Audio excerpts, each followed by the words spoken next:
بات ہے سال 2003 کی، جب چلی کے ایٹاکاما ڈیزرٹ سے صرف 6 انچ لمبا ایک ہاتھ کی سائز جتنا ڈھانچہ ملا تھا۔ یہ ڈھانچہ ایٹاکاما ڈیزرٹ کی ایک ویران بستی میں سفید کپڑے میں لپٹا ہوا پایا گیا۔ کیونکہ یہ صرف 6 انچ کا تھا اور اس کی شکل انسانوں سے کافی ہٹ کر تھی، اسی وجہ سے یہ سمجھا جانے لگا کہ یہ ڈھانچہ کسی ایسے ایلین کا ہے جو ارتھ پر آ کر واپس نہیں لوٹ پایا۔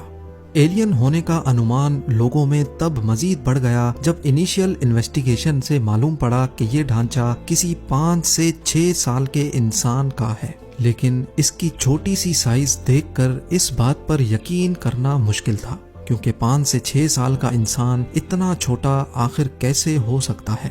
ڈھانچہ جس کی تمام ہڈیاں ثابت اور ایک دوسرے سے جڑی ہوئی تھیں اور حتیٰ کہ اس کے دانت بھی جڑے ہوئے تھے، اس کو اگلے کئی سالوں تک ایلین ہی سمجھا جانے لگا۔ لیکن پھر 2013 میں اس پر ڈاکٹرز کی ایک ٹیم نے ریسرچ شروع کر دی۔ ڈی این اے سیمپلز اور ہڈیوں کے کئی سیمپلز لینے کے بعد معلوم پڑا کہ یہ ڈھانچہ قریب 40 سال پرانا ہے اور یہ کسی ایلین کا نہیں بلکہ یہ انسان کا ہی ڈھانچہ ہے، جو شاید اپنے پیدا ہونے سے پہلے ہی کسی وجہ سے مر گیا تھا۔ لیکن اس کی عمر 6 سال کے انسان جتنی کیسے ہو گئی، یہ ابھی تک ایک مسٹری ہے۔ یو ایس اسٹیٹ نیواڈا میں 7500 اسکوائر کلومیٹر کا ایک ایسا ٹاپ سیکرٹ ایریا ہے جس کو ایریا 51 کہا جاتا ہے۔ یہاں امریکہ کی ایک ایئر فورس بیس ہے جہاں پر یو ایس ملٹری کے کئی راز چھپے ہوئے ہیں، اور اسی وجہ سے اس پورے علاقے کے آس پاس بھٹکنا بھی اللیگل ہے۔ جن لوگوں کو یہاں کسی کام کے لیے لانا ہوتا ہے تو پہلے ان کی ٹاپ لیول پہ سیکیورٹی کلیئرنس کی جاتی ہے، اور اس کے بعد ان کو لاس ویگس سے ایک اسپیشل جہاز میں بٹھا کر لایا جاتا ہے، اور اس جہاز کی کھڑکیوں سے باہر کچھ نظر نہیں آتا۔ اتنی زیادہ رازداری کی وجہ سے لوگوں میں ایریا 51 کے لیے کئی افواہیں جنم لینے لگیں۔ کئی لوگوں کا ماننا ہے کہ یہاں یو ایس آرمی ان یو ایف اوز پر ریسرچ کر رہی ہے جو ماضی میں گرے تھے۔ کچھ تھیوریز یہ بھی کہتی ہیں کہ ایریا 51 میں ٹائم ٹریول، ٹیلی ٹرانسپورٹیشن اور ایلینز سے کانٹیکٹ کرنے پر ریسرچ اور ایکسپیریمنٹس کیے جا رہے ہیں۔ حتیٰ کہ کچھ لوگوں کا تو یہ بھی خیال ہے کہ 1969 میں چاند پر لینڈنگ کی شوٹنگ ایریا 51 میں ہی کی گئی تھی۔ ایسا کیا ہے ایریا 51 میں جو امریکہ پچھلے 65 سالوں سے چھپا رہا ہے؟ لوگوں میں ایریا 51 کے لیے کیوریوسٹی تب مزید بڑھ گئی جب 1997 میں ایک ریڈیو شو ہوسٹ آرٹ بیل کو ایک کال آئی۔ کال کرنے والا شخص حد سے زیادہ گھبرایا ہوا تھا، جو اپنے آپ کو ایریا 51 کا امپلائی بتا رہا تھا۔ اس نے آرٹ بیل کو بتایا کہ اس کی جان کو خطرہ ہے اور وہ اب جو کچھ بتانے جا رہا ہے اس کو غور سے سنا جائے۔ اس نے بتایا کہ امریکن گورنمنٹ ہماری دنیا کو بدلنے جا رہی ہے جس میں ہم آج رہتے ہیں۔ اس کا مزید کہنا تھا کہ ایلینز ریئل میں ایگزسٹ کرتے ہیں اور ایریا 51 میں یو ایف اوز کو ریورس انجینئرنگ کر کے ان پر ریسرچ کی جا رہی ہے۔ ابھی وہ شخص اور کچھ بتاتا کہ سیٹلائٹ ٹرانسمیشن بند ہو گئی، جس کی وجہ سے اس شخص سے رابطہ ٹوٹ گیا۔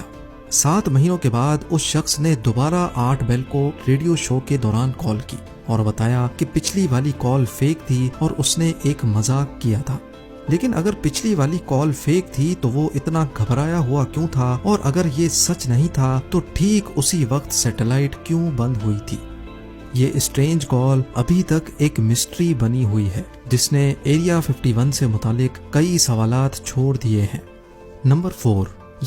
نمبر 3، نیو گینی آئی لینڈز کے جنگلات میں ایک نہیں 4 مرتبہ الگ الگ جگہوں پر ایک عجیب جانور نما مخلوق کو دیکھا گیا جو کسی ڈائناسور جیسا لگتا تھا۔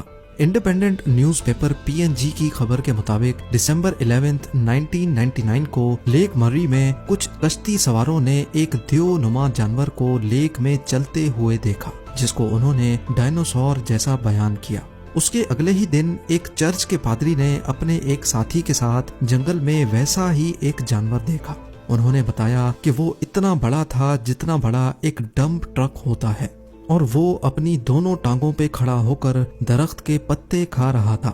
اس کی ٹانگیں ناریل کے درخت جتنی موٹی اور اس کے دانت انسان کی انگلیوں جتنے بڑے تھے۔ ان دونوں واقعات پر کسی نے زیادہ دھیان نہیں دیا، لیکن پھر 5 سالوں کے بعد وہی سیم جانور نیو گینی کے ایسٹرن آئی لینڈ پہ دیکھا گیا۔